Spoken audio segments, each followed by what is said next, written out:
Hello. হ্যাঁ hello, কিল্লে phone দিছ?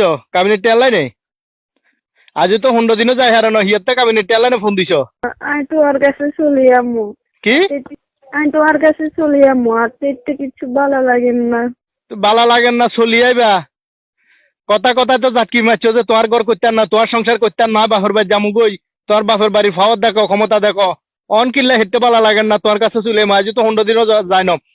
সালিশানা তো তোমার 1 মাস সময় দিছে ডিসিশন লইবার আগে। তোর মা তো আর ফোন দি কয় যে কাবিনেট টেয়ারেডে রাখতাম আগামী বৈঠক আল্লাহ বলি, আরে হুমকিদের দমকিদের। আমি তো সেখান নিজে তুমি কিছু কইনু, সেখানে মনে তুমি কইনু, যেদিন আর মার কারণে কইছি। আর মা ঘরেতে কাবিরাজ যেদিন হিয়ে করে। তোর মার কথা ধরি না, সংসার করতে আনো আর ভাত খাইতে আনো, হ্যাঁ কই গেছো? আরে সালিশানে কই গেছো না? বৈঠক হয়েছে, বৈঠকে তুই তোমার বক্তব্য লইছে, তুই নিজের মুখে কইছো না যে আয় ভাত খাইতে আনো, আজ আমুক আয় থাকতে আনো, কইছো না? কইছো নে? কইছি তো, আমি তো নিজে তুমি কইনু, আমি তো হিয়ার কারণে কইছি। হিয়ে কইছে তুই থাকিচ্ছে হাতের কাছে, হাতের ভাত খাইছে আসলে হাতের হেঁটে তুন। কিল্লাই তোমার আরেক বেটার কাছে বিয়ে দিব কইলো না? আতুন বালা বেটার কাছে বিয়ে দিব কইছে, আতুন লই যে আরেক বেটার কাছে বিয়ে দিব, সাইসিন্দি বালা বেটাতে বিয়ে দিব, তোরা কইলো না? অন কিল্লা কইছি তো।